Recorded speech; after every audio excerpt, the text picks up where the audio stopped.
Welcome on to the Tortillas and Takes podcast. You are on once again with your boy, Albie Shore, and we're going dancing. Dance Mania. You know, I am like Shamar Moore on an episode of Soul Train in the early 2000s. That's how much I'm dancing right now, right? And to talk about Texas Tech going dancing in the NCAA tournament, I got the people's champ himself, Jeremy McGillen. What's up, Jeremy? What's up, Albie? Happy to be here. Happy to be talking about one of the most exciting, if we'll be honest, one of the most exciting things in sports, March Madness, man. The time where anything can happen. You've got schools. One of my favorite things this time of the year is seeing all of the schools making it for the first time, or the smaller schools that are that are playing in, and their fans. They're so excited. Everyone's stoked. There's so much buy-in from the university, from the student, from the fan base, in comparison to like you'll go see a team like Texas Tech and they'll do Texas Tech made it in, and they're just clapping. Buddy, have some fire, have some excitement, pretend like you're about to do the whole thing, right? So it's a really cool time of year. Yeah. It's funny because for those that don't know, Texas Tech did get the 3 seed in the West region in the NCAA tournament.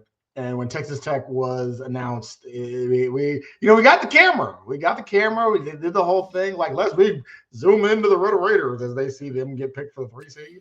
And everyone was just like, And they actually interviewed McCaslin about that the next day. And apparently, I think he really got into them about their lack of defense in the Big 12 tournament.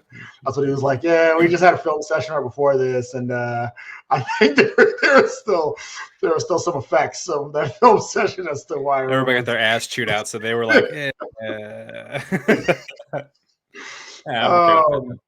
yeah. And then also, I think there was a little bit of disappointment. So let's talk a little bit about that. So we go into some big. Last time we talked about the Big 12 tournament and Texas Tech's ability to potentially get a 2 seed. They closed out the season strong, right? Winning the final 3 games of the regular season, winning 4 of our last 5, playing really well, I think, to close the season, and feeling really good. We go to the Big 12 tournament. That first half against Baylor in the quarterfinals, we're beating them like they stole something, right?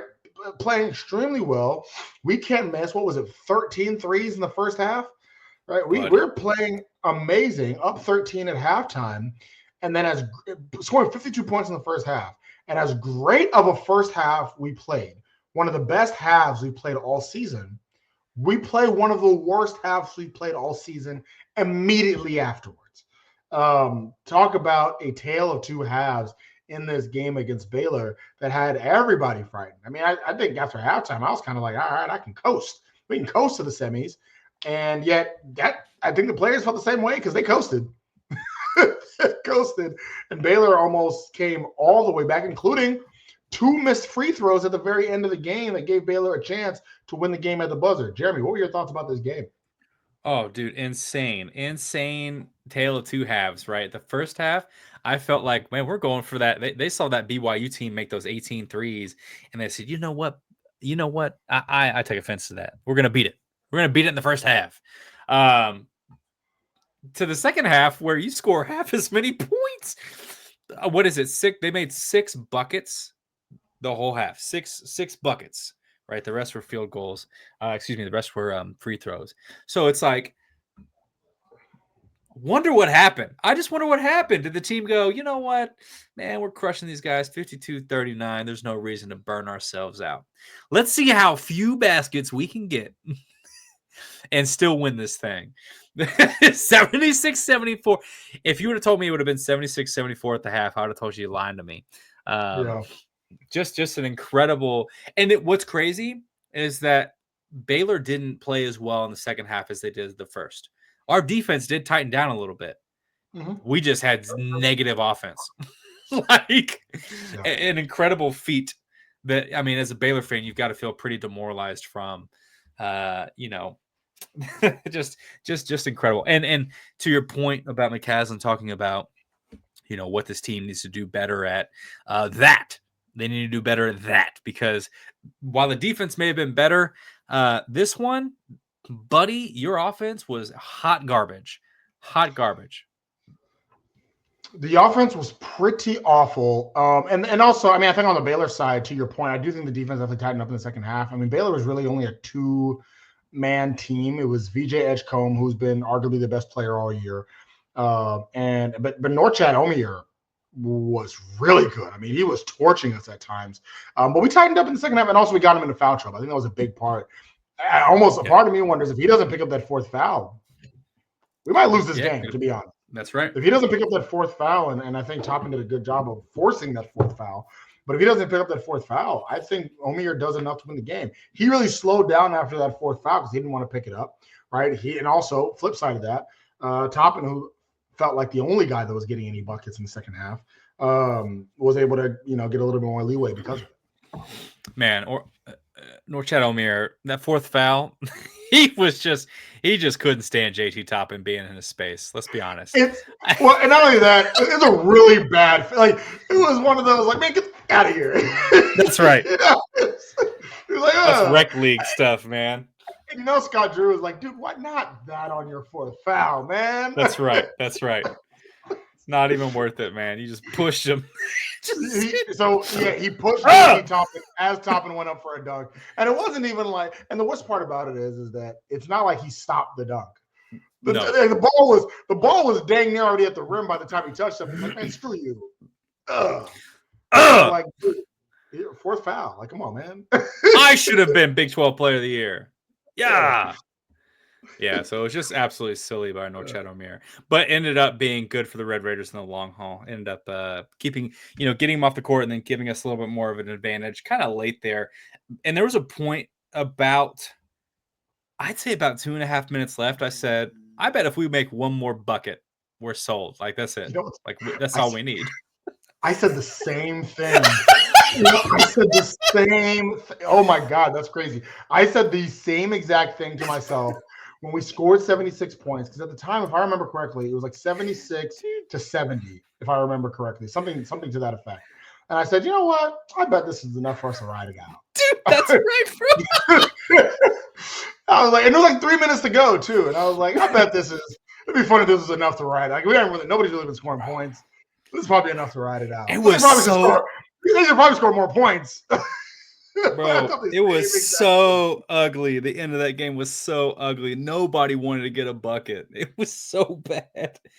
Ugly basketball, man. Yeah. But we edged them out, and that's what mattered. Edged them out. Terrible second half. But JT Toppin did put up 26 points and 10 rebounds in that game. Elijah Hawkins, 12 points and 11 rebounds. Darian Williams, 14 points, 8 rebounds. And Chance McMillan, who started this game but had a strain that took him out of the game, that ended up being a pretty big thing because Chance McMillan ended up not playing in the very next game against Arizona. Darian Williams also did not play in the next game against Arizona. And I'll tell you this, Jeremy, my thoughts were that it was precautionary. That was my thoughts. My thoughts overall was, especially Darian Williams, was that we've won a game in the Big 12 tournament. They're playing it safe. We're going to be able to kind of chill a little bit was kind of the way I looked at it in that game. And that's what it kind of seemed to be like going into Arizona. And it seemed like the players kind of chilled a little bit too. As they went to that Arizona game, it wasn't the same. I mean, we saw some intensity, and I think a lot of Arizona fans were kind of like, the Texas Tech team, despite being without two of their best players, still plays it tough. But it still kind of felt like to me we were coasting again. Buddy, I tell you, at the beginning, I said, you know what? I'm going to seriously watch this game for the first 10, and then I'm just going to kind of do my own thing. I'm going to tap out because down two of your biggest players in the Big 12 tournament, this really doesn't matter that much. And I know for Arizona, for their first year being in the conference, for Houston, of course, generally, it's like, hey, get that Big 12 title, get the Big 12 title. But more seasoned Big 12 teams are like, yeah, it doesn't really matter. It doesn't really matter. And we joked about it early on. It's like, I'm going to either gloat about making it to the finals here, or the reality is I never cared. That's the rule. That's the rule. If you win, this is the only championship that really matters, and a conference tournament is as important as it's ever been. If you lose, you got to be healthy. That's really what matters. Yeah, we got to get out early. You know what I mean? That's the rule. That's the rule. So, and of course we lost. So therefore, health. Health is what matters, buddy. Health is matters. There's no reason to win that game. Wear your guys out. So, but I'll tell you this much, man. Arizona played great basketball. They played great basketball, and they only won by 6. And I was having a good conversation with an Arizona fan about this, that they don't like there's a good portion of the Arizona fan base that they look at this game and they go, yeah, we won, but Texas Tech was out without 2 of their guys. JT Toppin was clearly not the same, which we learned in the aftermath, had a stomach bug. So he was having his Michael Jordan flu moment. And it's just like, they didn't get the full strength Texas Tech team. So you win, but you also don't really win. Like I don't think if you gloat over that, you're not really paying attention. You don't know ball. I mean, it's still a great win by Arizona to kind of get, Caleb Love really becoming who I think Arizona wanted Caleb Love to be all season. But once again, Texas Tech with a depleted bench is showing that it has like the talent around the table. Kevin Overton hitting the 20 mark, huge storyline for this game. Kevin Overton definitely took over in absence of D5, in absence of Chance McMillan, in absence of JT Toppin really making an effort. It was between pretty much Christian Anderson, Kevin Overton.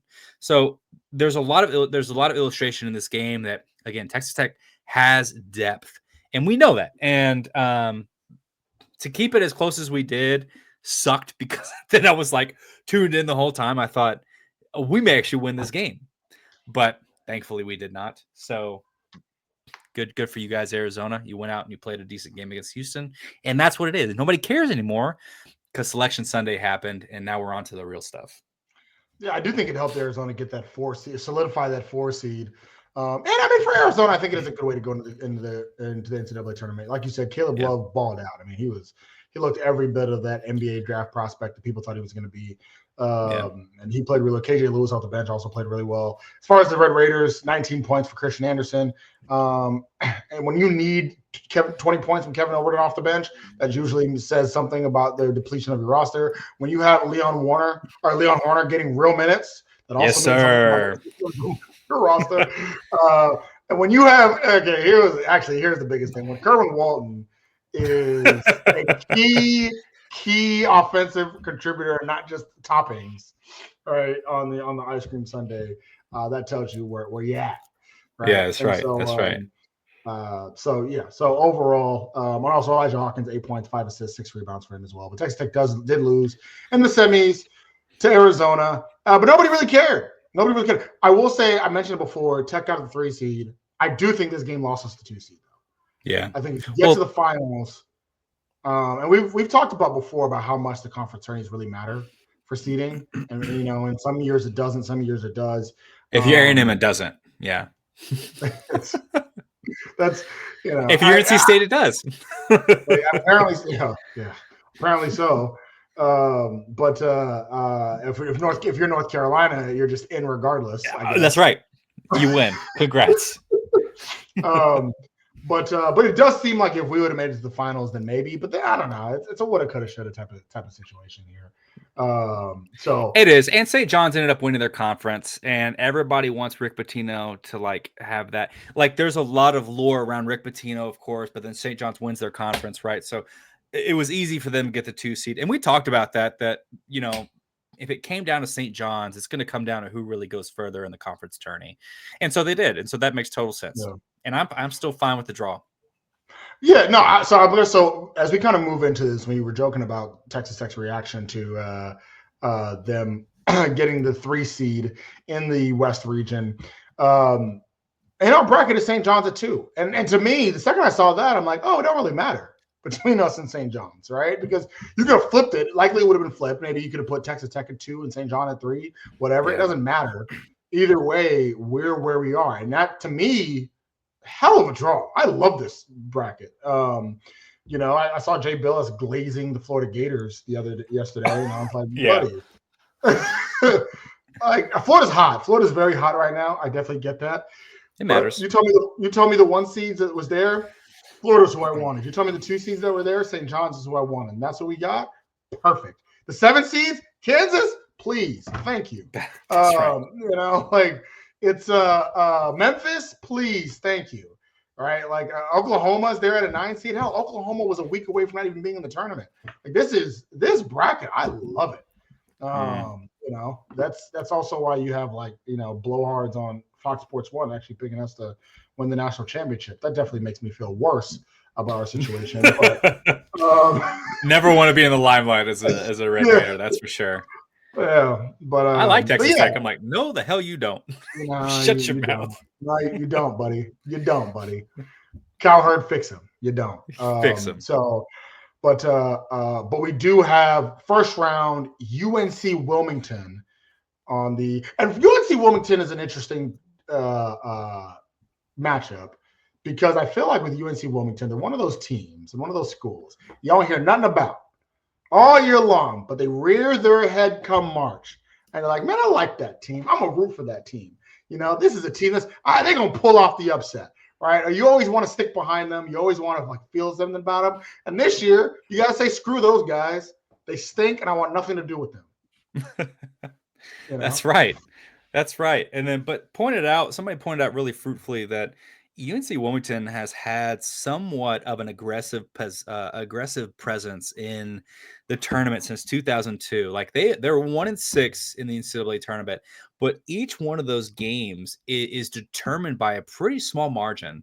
Like they are bringing their competition, and it's been a good swath of diversity, but they're continually bringing the competition to the brink. It's like UNC Wilmington seems to be this litmus test of, are you really good enough? Because if you can get past us, then you deserve your seat, right?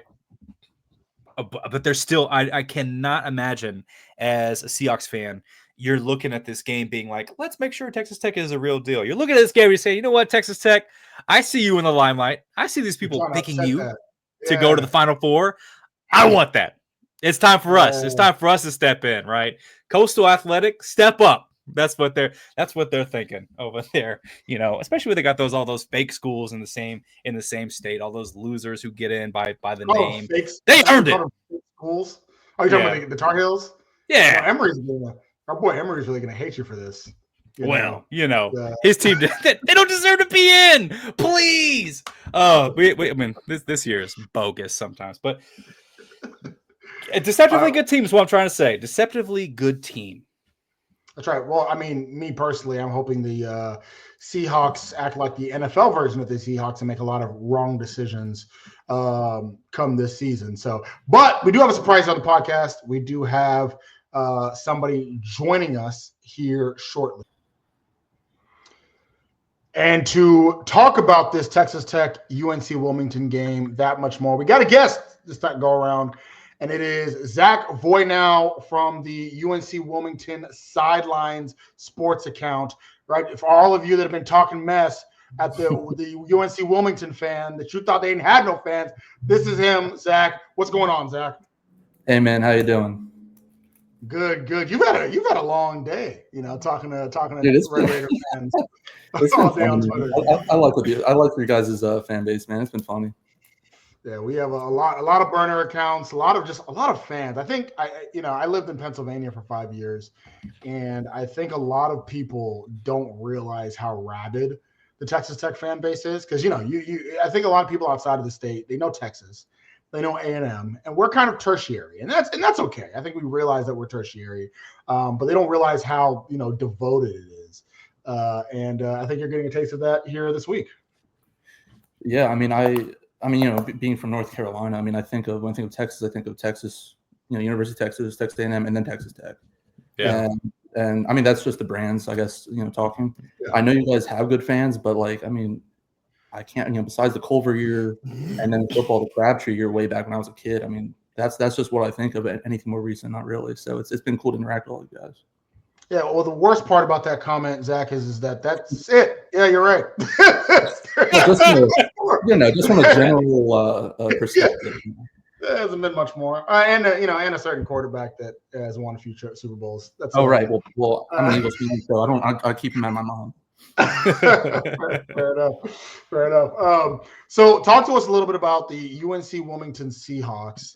So now you guys, y'all ain't new to this, you're true to this when it comes to the NCAA tournament, right? As far as small mid-major programs, I shouldn't say small, but mid-major programs, you guys are one of the ones you kind of have ran your conference a bit. Usually from your conference, you're going to be one of the main teams that come out of it.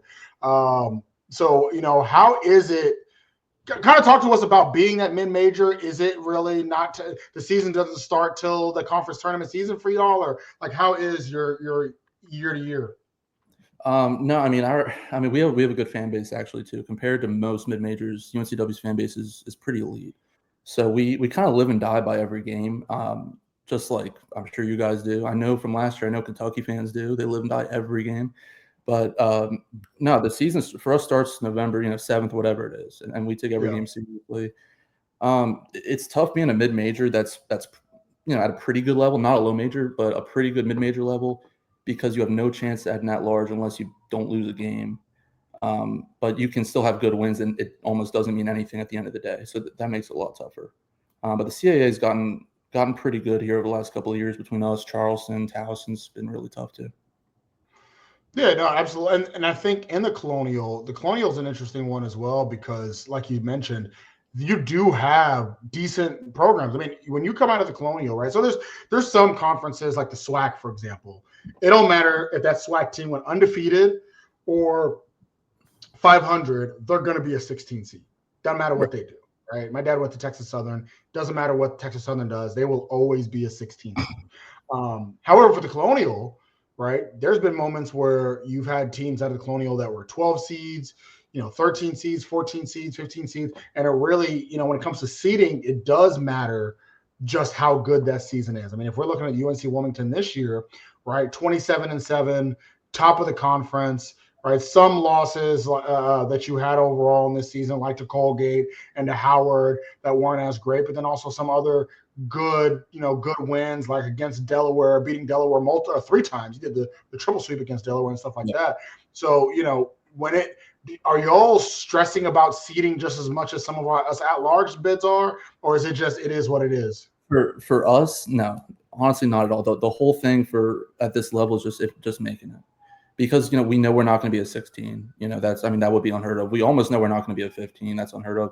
We're depending on the year, we'll be a 12, 13, 14, and we're okay with that. I mean, back in 2006, I think we were a 9. So it is possible to get that high, but the times have changed now with how the Power 5 has grown. Mid majors have kind of fallen off. Yeah. So talk to us about UNC Wilmington. So this is the first time that you've been in the NCAA tournament since 2017. Now that was during the Keats era, where it felt like y'all were going every year. But you do got a CBI championship, right? Yeah. Back in 2022. What would you rather have happen, right? Win a CBI championship or get into the tournament? I mean, obviously get into the tournament for sure. But over the champion, like a one and done. I'm saying, like, if it's one and done, if it's going to be a one and done. That's actually nobody's ever asked me that. I still think I'd rather make the NCAA tournament. I mean, if you're saying we're definitely going to lose, then yeah, I guess I'll take the championship. But if it's like like we get in and we have a chance to beat Texas Tech, I'll take that every day of the week. Wow. But the CBI it's cool, but it's a CBI, it's we beat McCaslin now in the championship game of that. Wait, no, right. We didn't. No, we didn't. That was the Thanksgiving Day tournament in the Bombs. We beat McCaslin. Oh, okay. I was about to say, like, I didn't think you made it. So so it sounds like, Zach, hold on a second. Sounds like you're saying that you're used to this. You ain't new to this, you're true to this, and beating McCaslin is a normal thing for you guys. It's no big thing. Want to know, right? Want to know, man. I love McCaslin. I love the teams in North Texas. So you guys got a great coach. Yeah. No, and listen, when it comes to loving McCaslin, you are not by yourself, buddy. He's really innate himself with Texas Tech culture. His wife is a Red Raider. And so that's how we keep him around. The key to making sure your coach stays is making sure that he marries an alum. That's really, I guess that's the key. I don't know how else to do it. So Zach, talk to us a little bit about this year's UNC Wilmington team, 27-7. Like I said, won the Colonial Athletic Conference Tournament, beating Delaware for the 3rd time in the final there.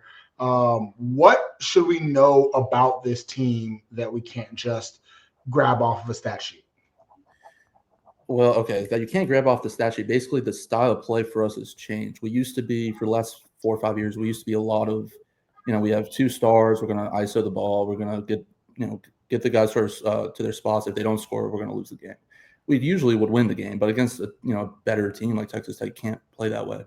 This year's team plays way better team basketball. I mean, we have 7 guys averaging over 7. One of whom, the guy who averages, out of the 7 top scorers, the guy in 7th is shooting over 50% from 3 in the last month. So we have a lot of good players, and we have 2 bigs that are good, both definitely Power 5 level. Both McGriff and Obioha. Sorry. Obioha. You guys are going to love him. Whether you win or lose, you're going to love Obioha. He's 7 feet, and he's diving in the stands every game. Love him as in we're going to come after him, bring him over to Texas Tech in the offseason? That love him, or just like love his style of play? I mean, it could be either. Honestly, I'm hoping he stays, but who knows? Who knows these days? Yeah. I will say I still have DJ Burns PTSD from last year, who was 6'10", 280 pounds, that I thought was going to be on a respirator going into the first round, and then he just kicked our ass up and down the court for 40 minutes. So on a respirator. He still was on the respirator, but he still whipped our ass that whole time, bro. It was so bad. I remember that. Yep. Yeah.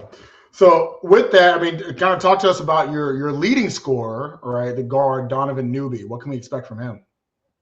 He's a really high IQ player on both ends. He's not a great defender, but he's definitely an offensive player. He's a little undersized defensively, but he's really smart. He takes charges, and on offense, I mean, he's just a flamethrower. He's going to shoot the ball.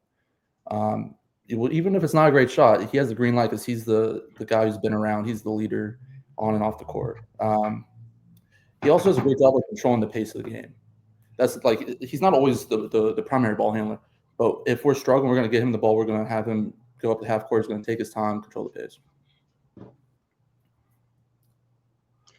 So with this team and the makeup of this team, what are your keys to a Seahawk victory in the first round of this tournament? We're going to have to definitely control the pace of the game. I mean, you guys love to shoot the 3. You don't have a lot of size, which is really weird for us playing a big school, right? I mean, the only big school this year that we played is Kansas. We struggled against them because of Dickinson. But I think we're going to have to make it a grinded out half-court game, and we're going to have to just try to utilize our size inside. What are the best ways for Texas Tech to make sure to not only beat Wilmington, but, belt to ass? Yeah. Make your threes. We don't defend the 3 exceptionally well. Some of it is obviously luck, but some of it isn't. I mean, we gave up like 17 threes to Hampton in a game this year. Teams like that. So I know Texas Tech can make better shots than Hampton, more shots than Hampton. So if you guys hit your threes, it's going to be tough for us. That's crazy. It's like what you want to hear, but also as a Red Raider, as like somebody, if we've seen this play out, that there are games where we just cannot make our threes. That's tough, man, and that's tough, and that usually comes with team. In your experience, is UNC Wilmington playing more zone defense, or are they more man defense? Like, something we've struggled with this season is our teams that are switching from, they started man, we're torching their ass, and then they're like, let's switch to zone, and then suddenly we're like, I don't know what to do with this, and our offense completely changes. A number of teams have done that to this year, and it has really slowed our pace of play. Is this something that you think that Wilmington's going to be able to do well? Is this something they've done to other teams? Yeah, I think they'll be able to do that. They tried that with Kansas, and that actually worked pretty well with Kansas. We were in the game for a while, 7-8 minutes. They kind of ran away with at the end. But they tried that with Kansas. They haven't done that a whole lot because we haven't had to do that because of our size. Yeah. Usually in the past, we would do that a lot more. But I think because of our size and because of the depth that we have, I think that they will do that. We have a lot of versatile, switchable players on defense. We're going to start man, though, mainly. We're mainly a man-to-man team. Yeah, and I was kind of getting that vibe when you're talking about just really, it sounds like this team is outside of Donovan Newby. It really sounds like this team is more of a cohesive unit. We're going to beat you as a team versus beat you as all-stars, which is typically, like, narratively what we see with these lower seeded teams who are coming out of not part of the Power Five group, right? There's not a bunch of stars, but it's a bunch of dudes. It's a bunch of dogs who want to win basketball games. And I mean, let me tell you this: like, you're not ending up with a season that you've had with a bunch of guys who don't want to win basketball games. No doubt these guys are looking at this as an opportunity to make a statement, to improve that NCAA resume, and to put UNC Wilmington some respect on that name, right? Because this is and for better or worse, Texas Tech right now is a team that a lot of people are looking at and saying, this is a team talent-wise and DNA-wise has Final Four potential. Like, this could be a sleeper build for a national title run, which for us sounds great. But for any team along the way, it sounds like here's an opportunity to really put our stamp on this tournament, put a stamp on like our team this season. And it sounds like, but here's my real question. If Donovan Newby isn't like able to get out and do his thing, because you got to like, Coach McCaslin's very defensively minded. This year we've been lucky because we have Coach Lennon, who our assistant coach is very offensive minded. So we've become one of the better 3-scoring teams in the nation. That's been a breath of fresh air for Red Raiders. Kind of weird, but a breath of fresh air. Defensively, though, that identity is still there. McCaslin wants to shut down best players and force teams to find another way. Now with the DNA that's like, hey, we're all in this together. Sometimes that can be really good. Sometimes that can be really bad because it's like, who's going to take over? Maybe you should. I don't want to. I think you should. So, do you think are there any games that are standing out to you where this team didn't really have the production from Donovan and it came down to the rest of the team, but they did actually make it work? Yeah, I mean that's what I've really been impressed with about the teams that we've had. I mean, it's like a phrase, you say, "Oh, this is the so-and-so's game." We've had a million of those this year, and for a team that doesn't have like that star guy, Newbie is our leader, is our leading scorer. He's not really that ISO, just go get anything you need. He's not like that guy. So it's just whoever's hot gets the ball, and everybody's okay with that. And I think that's what makes this a special team, is that it's not about a lack of confidence. There's not any indecisiveness. It could be almost anybody. I mean, we had Noah Ross averaged 8 points a game. He dropped 17 in the championship, like it was nothing. So it just depends. He was great at Kansas too, and he's just a role player. It's good to have those guys. So when you're looking at if you're looking in retrospect of the season that you've had, right, 27-7, not any season to shrug, go, that wasn't that great. It's great. Anytime you get close to 30, buddy, that's an elite season, no doubt. What was the best win of the season, and what was your worst loss of the season?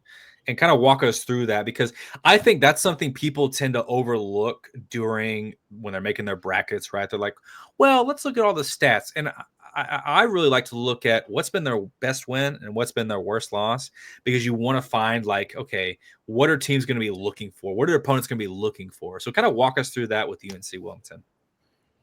Okay, well, I mean, I'm looking at the schedule now because I'm trying to think about it off the top of my head. Probably the semifinal game I'd say is probably our best game. Okay. Just because of it's the end of the season and all the pressure and everything like that, and we're playing our big rivals, Charleston. Yeah, fan bases are by far the two best in the CAA, and we just hate each other. It's great. So we swept them in the regular season, and then we get them in the semifinal, huge game, and we beat them by 1 point. Mm-hmm. And I think that just showed so much as guts from this team, because that's like the hardest thing in college basketball is to beat a good team 3 times. It's almost impossible, right? Yeah. Well, and you also let them shoot 14 three-pointers. So, like, they still got a lot of threes up there, and you still beat them. Yeah, they took 31, but that's the thing. But they also couldn't score inside. They couldn't score inside. And they have like an all, Ante Brzovic is a great inside player. He should have gone to Louisville, honestly. Yeah. Great player. And they just couldn't get anything to go inside the arc. So it was an interesting game, but I mean, our schedule wasn't that hard. That's the thing. That's why I think a lot of people are writing us off, because we didn't have a really hard schedule. The CAA is better than people think, and we have enough tough games here that it does prepare you for that kind of crazy environment. Yeah, I will say, talking about that lack of schedule there, because I think y'all played the fewest quad 1 games this season of any team in the NCAA tournament. The Kansas game, 0-1 in that game. Do you think that lack of quote unquote quad one games is going to affect the team, or it doesn't really matter at this point? Honestly, I honestly don't think it matters. I would say usually, yeah. But because we have such a veteran team, like for example, Sean Moore's a small forward for us. He's a wing that grad transfer just came in for 1 year. He's the kid that dropped 19 or 20 on Purdue for Fairleigh Dickinson a couple years ago. We brought in all these guys that have great experience. So I really don't think it's that big of a deal. I mean, winning a conference tournament, I think, is enough to prepare you if it's a playing tough opponent. Yeah, I mean, I would say what it is, it'd be interesting to see just how much it affects them. And I do think one thing that is a really big deal is making sure to get your swag from Charlie Hustle. Charlie Hustle is a vintage-inspired clothing company from Kansas City, Missouri, right? The state right over from where we're going to be playing out in Wichita. And so this is the week, however, to get for our Charlie Hustle giveaway. Sorry. So please make sure to go to Charlie Hustle, because we partnered with Charlie Hustle to give away this awesome shirt to one fan. So to do so, you got to do this. You got to, of course, make sure to follow Tortillas and Takes on Twitter or X or whatever they call it nowadays. Also follow at Charlie Hustle Co. Also make sure to follow the 1012 Network. Like, retweet, or reply with how far you think Texas Tech's going to go, or Texas Tech's going to go in the NCAA tournament, right? Just reply. See how far we're going to go, right? So make sure to enter it. The deadline is going to be this Friday right before we play, right? So make sure to do so, and then tag 1012 Network or the Tortillas and Takes in the promo, and we will make sure to get you some of this free swag. So again, go to charliehustle.com. Also, again, our promo code still works. It'll work forever. That is 101215. Again, that is 101215 for 15% off of all non-sale items. Charlie Hustle, vintage made fresh. So Zach, I'm gonna put you on the hot seat real quick, my man. We've had a lot of repeat guests lately. We haven't gotten the opportunity to put somebody on the hot seat in a while. And so, it gets a little burn. The last person to be on the hot seat was our old football coach, and he's fired. He's fired now, right? He was on the hot seat, he got fired. So no. But you ready? Yeah, I don't know what that means, but sure, I'm ready. Yeah. So, Zach, who sucks more, Duke or University of North Carolina? UNC. If you could replace one team from the ACC with UNC Wilmington, who would it be? Oh, that's tough. It's probably somebody that shouldn't be there. I'll say Boston College. Yeah, that's tough. Say one thing nice about the College of Charleston. They have great wine and cheese down there. Dang. That's an inside joke. Everybody from Charleston will get that. Who is your favorite UNCW athlete of all time? It's tough. I'll probably say Devontae Kaycock when he was here. He was phenomenal. I don't know if you guys know him or not, but he set 3 NCAA individual records when he was here. Nice. Worthy. Who's your favorite music artist from the state of North Carolina? I'd say Luke Combs. Out from Boone. Yeah, Luke Combs. Yeah, that's it. Worst college town in North Carolina? Oh, man. Durham. Probably by far. Maybe Greensboro. They're both pretty rough. Jordan or LeBron? Jordan. I'm about to say, you're from North Carolina. I don't think you can choose. Ball knower. That's right. Yeah. You're an Eagles fan. Jalen Hurts or Pat Mahomes? Oh, man. I'm going to get killed for saying that. Mahomes, man. That's not even that's not even the time. Come on now. I'm not that biased. That's funny. All right. I love Jalen, but, Yeah. So this game is going to be in Wichita, Kansas. So can you tell me what your favorite thing about the city of Wichita? Oh, man. I don't know anything about Wichita. I know 0 things about it. Oh, that's perfect. That's perfect. Then actually assume something about the city of Wichita. And okay.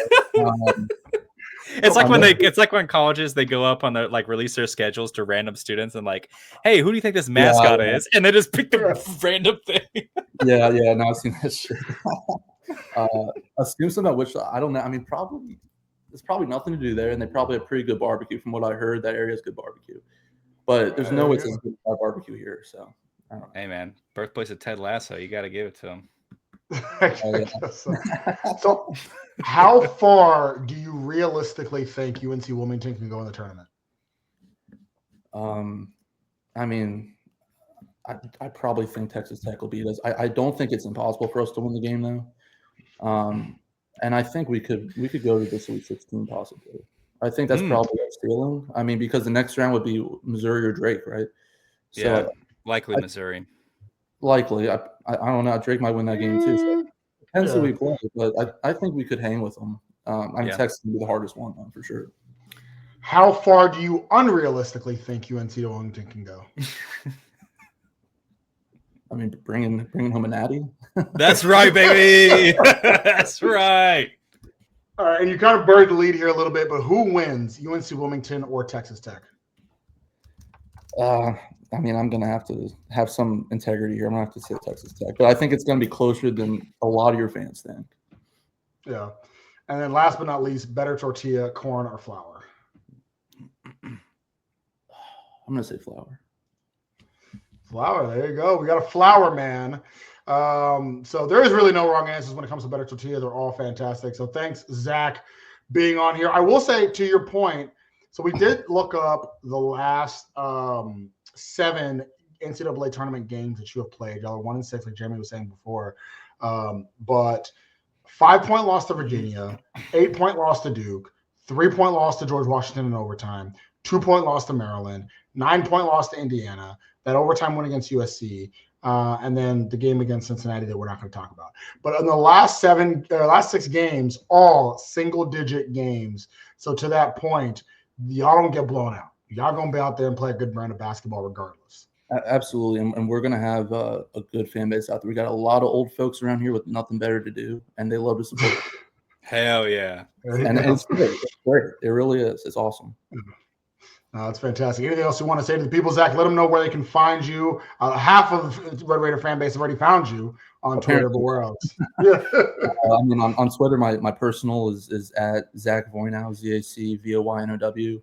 And just keep talking shit to the SSN account. It's really fun. I'm enjoying it. Absolutely. Well, thanks, Zach. We really appreciate you coming on and learning a little bit more about the Seahawks. Well, thanks for having me, guys. Appreciate it. Yeah, once again, thanks to Zach for joining us here on TNT. And so, yeah, I mean, a lot of good insight when it comes to that UNC Wilmington team.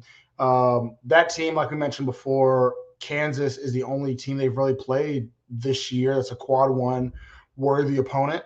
And they got beat by that Kansas team. Now, to Zach's point earlier that this was early in the season, we all know, I mean, we lost to St. Joseph's early in the season, right? So teams are very different. So I don't expect this team. This is right after losing to Kansas by 18 points. And that was when Kansas was the number 1 team in the nation also.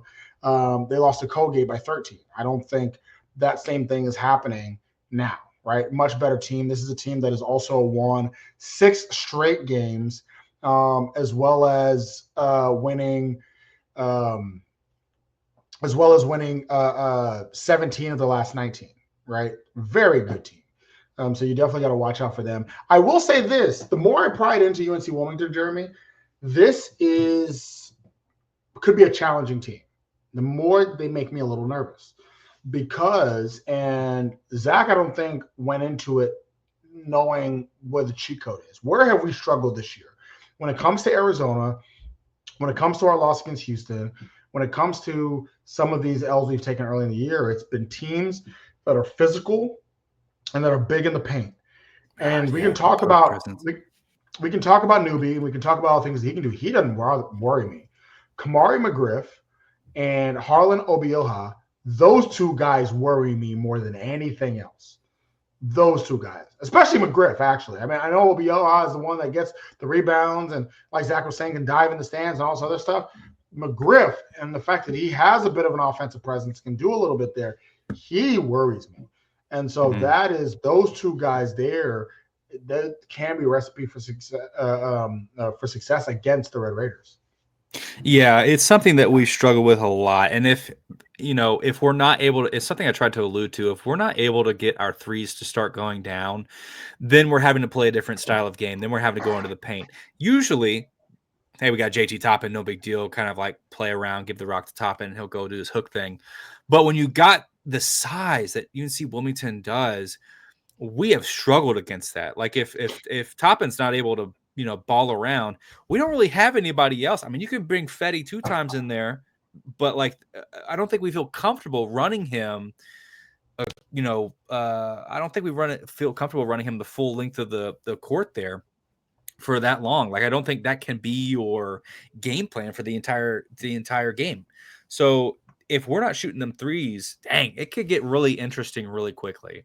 So I do agree that that's something that when I looked at this team's history, looked at how this team likes to play other teams, how they've had success this year, they do play a pretty like decently physical brand of basketball. And I think that kind of thing, and we've talked about it plenty, but defense travels, right? So, their defense is going to be there. Like they're excited to be there. They're looking for a chance to beat Texas Tech, right? They want to be a part of that 15%, 14 seeds that have beaten 3 set, but had the upset, right? So they're going to be looking for that. The question then becomes like, man, how locked in is Texas Tech going to be in this first game? Because when you get that draw, and we saw them, and yeah, the like little golf clapping that's not going to make a difference. If they're absolutely hyped up, losing their mind, that doesn't mean that they're going to play great either. So the question then becomes for me, Albie, I don't know about you, but like, where is this team's mentality for this first round? Because if you don't, I truly meant it when I said I think that UNC Wilmington's a good litmus test because of how close they like to play teams and how close historically they've played teams in the NCAA. It has taken some teams into overtime. And so it's like, you beat UNC Wilmington, and if you beat them convincingly, you are looking pretty good in this region comparatively to the way that there's some teams that have played them in the past. So deceptive. And I'm a bit disappointed with, it reminds me a little bit of like Stephen F. Austin. Remember we played Stephen F. Austin and it was like, yeah, Lumberjacks, that's stupid. And then that was a close game for a while. And it's just you have to see every opponent as an equal. You got to see it as the championship game, because if you lose, you don't get to play again. Like that's it, buddy. So you have to bring that championship level energy and all that. And I do trust McCaslin to bring us there. I do trust McCaslin's energy. I do trust his team's desire to win. We've seen it from a multitude of angles so far this season, right? The body of work is there. Now the rubber's hitting the road, and it's going to hit it against a team that I don't think a lot of Red Raiders are putting a lot of respect on right now. Yeah, it's funny. So one of my favorite podcasts to listen to is the Jeff Teague podcast, Club 520. I think it's absolutely hilarious. And so Jeff Teague played for Wake Forest back in 2009, and he was actually talking about his time in the tournament, right, in 2009 NCAA tournament. And so he talked about how much he recently, on a recent episode, he talked about how much he had circled Louisville. They were a 4 seed. Wake Forest was a 4 seed that year, and they said, Louisville, we're going to play Louisville in the Sweet 16. And I think and actually I saw this video where Rick Pitino actually said that that Wake Forest was going to lose in the first round to Cleveland State. And he was like, man, screw you, Rick Pitino. I can't even believe you. I can't wait till we play on the Sweet 16, right? And they did not give. The mistake here also is that now that I know how Jeff Teague is as a podcaster, I know who he really is. And they had that first round game in Miami. And so they were out in Miami and did not care about little old Cleveland State. Well, little old Cleveland State, right, beat them that year with Norris Cole, beat them and beat them pretty handily, 84-69, while they were looking ahead to Louisville and looking ahead to Michigan State or Kansas, looking ahead to some of the teams that they thought they were going to have to play to get there. They got upset by Cleveland State. Now, on the bright side, I think one thing that's beneficial is that McCaslin used to be a coach of North Texas, a North Texas team, that was in the NCAA tournament, right? He's been on the other end of this as the upsettee. So he knows what that feels. He knows what's going to be going through the minds of the players at UNC Wilmington already. So because he knows this, he can coach against it, right? I think that's one thing that's an advantage. 2, we ain't in Miami. Ain't nothing to do with Wichita. Go to your room and study your playbook and study the plays. You know, so that is an advantage. A part of me does hope and pray that like the players really do say to themselves, we just got to get San Antonio. Like, because I look at this bracket and I'm off the strength of the Final Four being in San Antonio. I was telling you pre-pod, I love our bracket. This is as good a bracket as we can get. I love this bracket. I love where we can go in this bracket. I love how this can. And I can't tell you what will happen past the Final Four. But if we can get to the Final Four in San Antonio, whoa, buddy. That's right. Red Raider Nation is going to show up in droves that you've never seen. It's insane. And those people, they don't know about Texas Tech that weekend if we can get to San Antonio. So yeah, but overall, I will say this. One thing about you were talking about it being close. If the game is close with 5 minutes to go, it's a road game. It is now a road game. Nobody is rooting for the 3 seed to beat the 14 seed if the game is close. If the game is close, it is a road game, and you will see the whole stadium turn into UNC Wilmington fans hoping that Texas Tech loses. Yeah. And what team is good on the road? Texas Tech. Been good on the road this season. I didn't know that was a trick question. It ain't no trick question, man. It ain't no trick question. Texas Tech has been good on the road this season. And, statistically, teams that have above 500 on the road and good conferences perform better in the NCAA tournament because you are on the road the whole time, right? There's a conditioning there. There's an ability to adapt to that mindset. And you're right. As soon as it's like this moment of, damn, I think there could be an upset here. Everybody wants to jump on that because that was what makes it fun. Everybody wants to go, yeah, I want to see UNC Wilmington beat Texas Tech so that my team doesn't have as hard of a road to get to the next. Like we want to play the lower seed, right? So I think that there's a lot of gumption behind that for sure. But I mean, you don't want to get too far ahead of yourself, but buddy, the Final Four in San Antonio, this would be a fantastic year to do it. I just think you would put the whole nation on notice with how many Red Raiders are up in that arena for the Final Four games. I mean, Minnesota was crazy. We had so many fans in Minnesota. You're telling me they can stay in the same state? Yeah, I'm sorry. It's going to be a home game for the Red Raiders, no doubt. Absolutely. So as we get into these final predictions, some things to note. So Texas Tech is 15.5-point favorites in this game. The over-under in this game is actually 143.5 as well. Texas Tech 25-8 on the season. UNC Wilmington 27-7 on the season. Like I mentioned, UNC Wilmington last 10, they are 5. Or overall this season, they are 20-12 against the spread. Texas Tech 17-16. Pretty even keel against the spread for us. So Jeremy, I got 2 questions for you. Who wins this game? And give me a score. And does Texas Tech – well, my first question is does Texas Tech cover? And the second question is that who wins and what's the score? What would you say the spread was at right now? 15.5. Okay. I think Texas Tech wins this game out of – and I understand that UNC Wilmington has a very complete team in terms of like we're all in this together, cue the High School Musical, soundtrack. Texas Tech, top to bottom, just better talent. Yeah, that's right. I mean, that's right. This is exactly why you want to go watch the YouTube version of our podcast. You could miss the choreography. You don't want to miss that choreography. Just bust it out. Texas Tech, top to bottom, just better, more athletic. Statistically, both offensively and defensively, a much better team, has the DNA to make it all the way, right? So that being said, Texas Tech wins this game. I don't think we cover that 15.5. I think it's much closer. I mean, I'm not going to say it's a 2-possession, like it's like a 4-point game, but I think 8 points, 6-8 points. I would say that UNC Wilmington is going to give us a lot more bang for our buck, especially early. But Texas Tech will, put us in a position in the second half, JT Toppin especially. We've heard Toppin was sick, definitely feeling a lot better now. We've heard Darian Williams is going to be given the green light to go. Chance McMillan, pretty much 95% with a big question mark on his hand.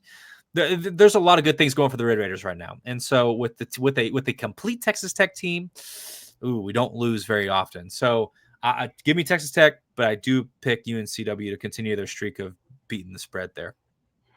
Yeah, I think I agree. With you. I'm going to go ahead and say Tech wins this by 9. There's a couple times where UNC. I really think the thing that makes me feel the most confident about this is UNC Wilmington really has not played a level of competition needed. They haven't played our level. All right, a lot of the times when you are playing a lower seeded team, it's that they haven't played a team this good in a while. But in this one, they've only played Kansas once and lost to them by 18. They really have not played our level of team. This is a team that has maybe some experience, elsewhere and disjointed. But this team hasn't been in the tournament in a while either. Since in 8 years, right? So the coach doesn't have experience coaching an NCAA tournament. This team doesn't have experience coaching an NCAA tournament. Now, I will say sometimes in NCAA tournament, ignorance is bliss. Sometimes you don't know what you don't know, and that actually helps you. But but I do think that this is actually going to help in our advantage that they haven't really played anybody on our level. Even Kansas, losing the 18 by Kansas ain't even on our level. So even if Chance isn't 100%, which he may not be, even if Darren Williams isn't 100%, which he may not be, I'm still pretty confident in a Texas Tech victory, but I do think it'll be closer. I don't think we beat the spread. I got a 8-9 point win as well. Excuse me, an 8.9 point win for us to move forward and potentially play the winner of Drake versus Missouri. So that is a 6-11 matchup that's also going on. Let me tell you something. Both Drake fans and Missouri fans are going to want a UNC Wilmington victory. They'll play that game first. And whoever wins that game, if the game is close, actually not even the game is close, from the very beginning, they're going to be rooting for UNC Wilmington because UNC Wilmington's an easier draw for both Drake and Missouri than Texas Tech. So if we talk about that one, because we're not going to have a podcast in between, so if we talk about that one, that game would be late. It would be late on Saturday if Texas Tech does move on, and they would play either 6-seeded Missouri or 11-seeded Drake. So we'll talk about Missouri first. So Missouri lost their first game of the season against Memphis and then went on a run. Right? They've been part of – people are calling the SEC this year one of the greatest conference seasons of all time. Like this SEC – I mean, I may think it's a little bit overrated, but let's face it. I mean, that conference has been ridiculous this year, right? Auburn's arguably the best team in college basketball. Florida, if you ask Jay Billis, he believes Florida is the best team in college basketball. They're also in that conference.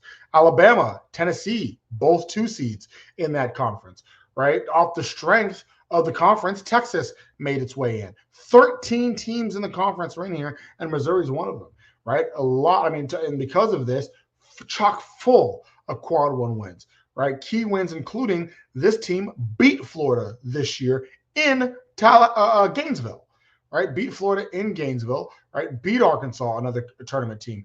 Beat Ole Miss, a tournament team. Beat Mississippi State, a tournament team, right? Beat Oklahoma, a tournament team. Beat Georgia, a tournament team. Beat Alabama, a tournament team. Beat Mississippi State again. Like this Missouri team is battle tested.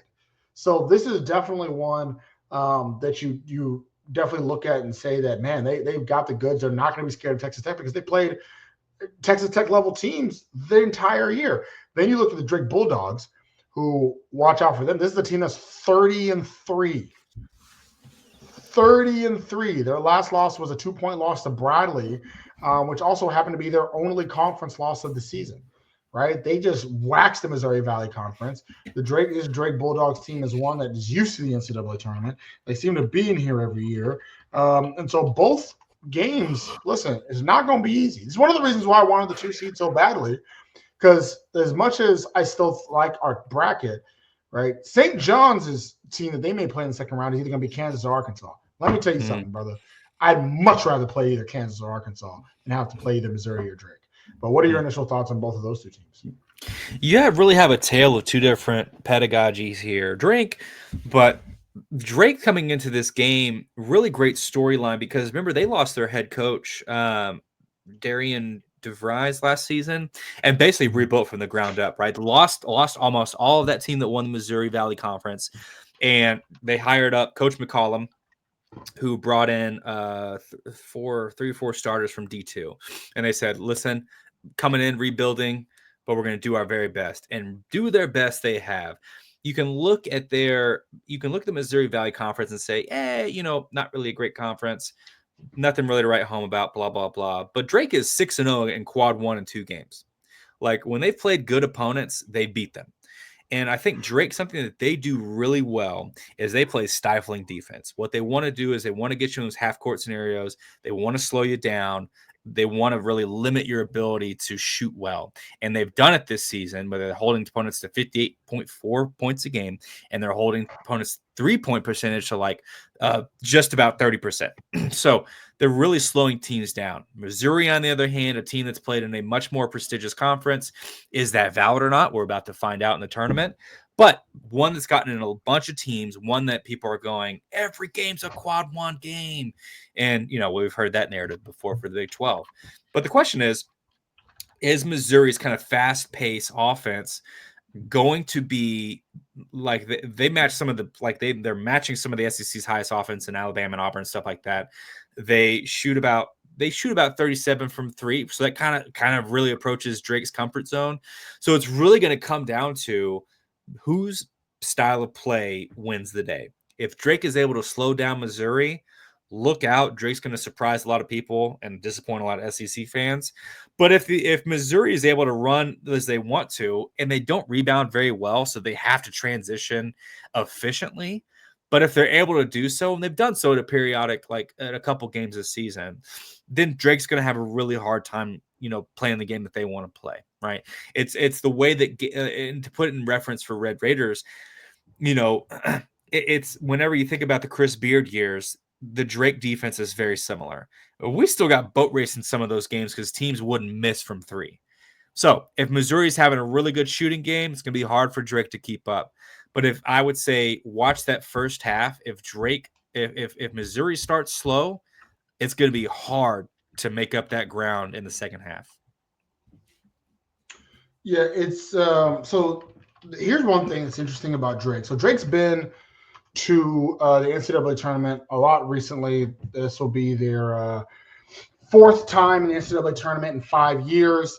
But in that span, they've actually not made it out of the first round. Right? Last year as a 10 seed, they lost to Washington State. The year before that as a 12 seed, they lost to Miami. The year before that as an 11 seed, they lost to USC. Even in 2008, when they were a 5 seed, they lost to Western Kentucky. They actually have not made it past their first game since they beat Notre Dame in overtime in their first game played in 1971. Wow. Last time they did that. So Drake, though we're used to seeing Drake, they lose. UNC Wilmington has made it to the second round more recently than Drake has, which is kind of a crazy thing to say, but it's true. And so it's interesting to see if Drake can get that off their back. Missouri, on the other hand, and Jeremy, when I was growing up, Missouri really was a great program. You said to yourself, man, you got to watch out for Missouri. They're a team to really look out for, right? And they had a really, that Missouri-Kansas rivalry was really more rooted in basketball than anything, right? The interesting thing about Missouri, as I looked them up, though, Missouri hasn't been to the Sweet 16 since 2009. Wow. Have not been to the Sweet 16. And so Texas Tech has been to the Sweet 16 3 times in the past 7 years, right? Been to the Sweet 16. Missouri has been to the Sweet 16 3 times in the past 31 years. Sorry. So, Jeremy, you are the same age as how long it's taken for Missouri to go to the Sweet 16 3 times, or about the same age. Yeah. So it's that's saying a little bit. That's history is a little more on Texas Tech's side. when it comes to both Drake and Missouri. And these are teams that just haven't been there. These are fan bases that just haven't been there before. And we have. So when it comes to UNC Wilmington, when it comes to Missouri, when it comes to Drake, seems like we're there. But again, you got to watch out for both Missouri and Drake overall. Yeah, and I'll say this for Drake, one more thing. You think about those 30-win teams from the mid-majors that have illustrated winning translates. James Madison, Florida Atlantic. 2 30-win teams that came into the tournament and proved that doesn't matter what conference you're in, we'll still beat you, right? So there's a lot. Drake is an easy pick for me to pull off, and I wouldn't call it a huge upset, mild upset, right?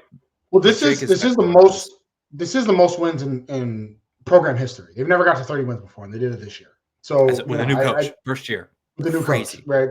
So I to your point, I do think that though history is all against Drake, this is uncharted waters for them. You know what I mean? This may be the greatest Drake team of all time. So every year you're good for 111 with the 11 seed. You're good for 111 seed upset. Right. Last year is Duquesne over BYU and Oregon over was South Carolina. The year before that was Pitt over Iowa State. Sorry. The year before that was Iowa State over LSU. Remember that one? The year before that was, I think, something over BYU, UCLA. So, like, every year, like, you're good for 111. Are you calling Drake over Missouri? I'm going to definitely pick them in my bracket for sure. Boom. Look at that. Look at that. So, Jeremy, let me ask you this before we get off here. Does Texas Tech go to the Sweet 16? Are they going to be in San Francisco? Yes. I was trying to think of like a San Francisco relative pun or something, but I can't. Golden Gate Bridge is like all I can think of. Whatever happened to respectability? The milkman, the paper boy. I knew exactly where you're going.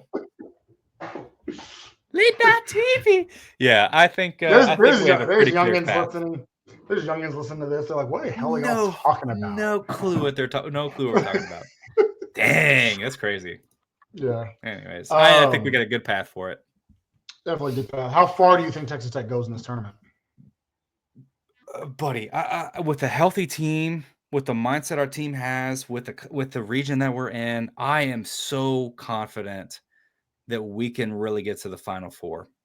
I have so much confidence with what I've seen this season, with the way that JT Toppin has come alive at the end of the season, with the way that we've really started to settle into our identity. Like, when I look at the losses we've had most recently, it's like, oh, we were missing a player. Oh, we were like, something was wrong. It wasn't full strength Texas Tech. And so having full strength Texas Tech in the tournament, kind of dangerous, kind of dangerous. Say you make it out to the 16, you're playing what you think St. John's, but St. John's, like, they're a 30-win team, but they've had some suspect. I mean, they've been kind of suspect defensively. So it's like, if we slow them, if we're able to keep up the barrage and we slow them down, that's a really good game we could win, right? And then you're looking out the Elite Eight.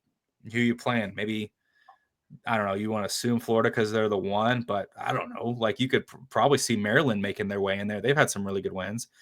Maryland, it's like, man, I like Maryland.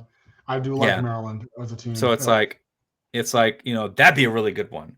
But I think this team has the gumption. I think Texas Tech has the DNA. We've talked about it. This could be a Final Four team. Do we make it to the national championship? I have no clue. But I think we can get to San Antonio. I do. I really do. When I saw that draw, I thought, like you, I was like, it was kind of a dream scenario with the seeding, actually. Yeah. So this is being lauded as the toughest region for anybody. Florida is arguably the hottest team in the country, and St. John's has aura. St. John's has all the aura. Let me tell you something. I did not think they should have been a 2 seed. I'll be honest with you. I thought not only did I think we deserved it over them, I thought that I'm blanking right now. But I thought there was another 3 seed that also deserved it over them. That didn't necessarily get it either. And so Iowa State. Iowa State. Yeah, I thought Iowa State also had a better resume than them as well. Yeah. Thank you. I knew I could not think of them at all. But yeah, so I thought either of us were better off. And again, maybe this committee just put more weight on the conference tournaments because, like you said, they were able to do what it took to do that. And Iowa State lost round 1 and Texas Tech lost round 2 or in their conference tournament. So but when I came into this, I said, like I mentioned before, Florida and St. John's, I'll be happy. That's what we got. This is as tough as this is. This is the type of bracket that a 3 seed does come out of, right? Maryland as a 4 seed is tough, but we wouldn't have to play them till the Elite 8. You know what I mean? Kansas and Arkansas, neither of them scare me. I know national media will say John Calipari versus Bill Self. Y'all ain't watched either of these two teams play this year. I'm not worried about either one of them. St. John's, that's right. They're looking at the name. Yeah. St. John's is a very good team. Very good team. And Rick Pitino is still one of the greatest. Rick Pitino is one of the greatest coaches to ever pick up a clipboard in college basketball. He is amazing. Yeah, absolutely amazing. Right. So I saw a tweet the other day that said that he went to go coach at Iona for the love of the game. Facts. He's an absolutely amazing coach. I just think we're a better team. I think this is, as I tweeted the other day, but this is as the best route to a Final Four I've ever seen Texas Tech have, including the 2019 team. I've never looked at a route and said, I not only, that my heart and my head can sync up and say, I think Texas Tech is a Final Four team. Right. And so yeah, no, I really like our draw. It made me not even worry about the fact that we won a 2 seed. And we do got to get there. Nothing's easy, including this UNC Wilmington game, right? You can't take anything for granted in the NCAA tournament yet. Jeff Teague, you never know what will happen. So, Jeremy Gillen, anything else you want to say to the people? Just win, baby. That's it. Just win, baby. So the Red Raiders are the only team going to postseason this year. Shit. That's right. Get excited. All right, track. Men and women's track both won the Big 12 championship. The indoor championships is going on right now. Texas Tech is trying to win a national championship on the women and men's side. But there's another team that has a postseason that's continuing that we need to get excited for, and it is the Texas Tech Lady Raiders. Let me tell you something. The Big 12 tournament, though, they balled out. They balled out in the Big 12 tournament. They played really well. For the first time in what feels like 2 years, they made me actually feel proud of that team, winning 3 straight games there, or 2 straight in the tournament and then 1 at the end of the season. And so off of that strength, we are going to play more games.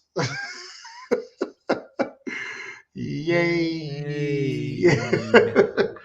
So the Texas Tech did get invited to a postseason, or the Lady Raiders, they get invited to a postseason tournament. They will be playing, there will be a 5 seed, and what was it? The WCBI.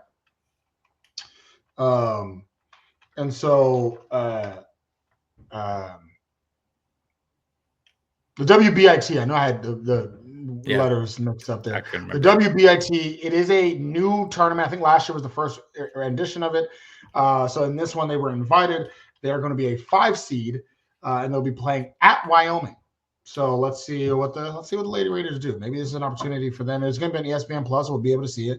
Maybe it's an opportunity for them to continue their season and get more play time. I'm not somebody. I don't agree personally with these teams that say, "Oh, we didn't get invited to the big dance, so therefore screw everybody else." I remember that one year we did that with the NIT. Now that one was for many other reasons why that was a completely chaotic season. Yeah, yeah, but most of the time, I think it's better not to take your ball and go home. Just actually have a postseason. So the Lady Raiders are so they're a 4 seed in their section of the bracket. The Final Four is actually done in the Henkel Fieldhouse in Indianapolis. So on their side of things, they have there's Virginia Tech. If we beat Wyoming, then we'll play the winner of Virginia Tech and North Carolina A&T. The Lady Raider season continues. That's right, buddy. We'll see how it goes. Softball is killing it like usual. Baseball played Houston, so we won. So that's right, because that's a garbage school. Take that, Cougs. that's about it. I'm not gonna. My buddy hit me up and was like, he was like, "Oh man, because we beat Houston, does this mean that we're back, or do they really just suck?" And I'm like, buddy, if we could play Houston every day, I tell you what, nobody would even know. Nobody would know our deficiencies. So there's that. But so we got to get up out of here because we're way past time. But for thank you again for Zac Voynow from the UNC Wilmington sidelines account. Also the People's Champ Jeremy Gillen. This is your boy Albie Short. You have been listening to the Tortillas and Takes podcast, part of the 1012 Network. As always, stay right, people.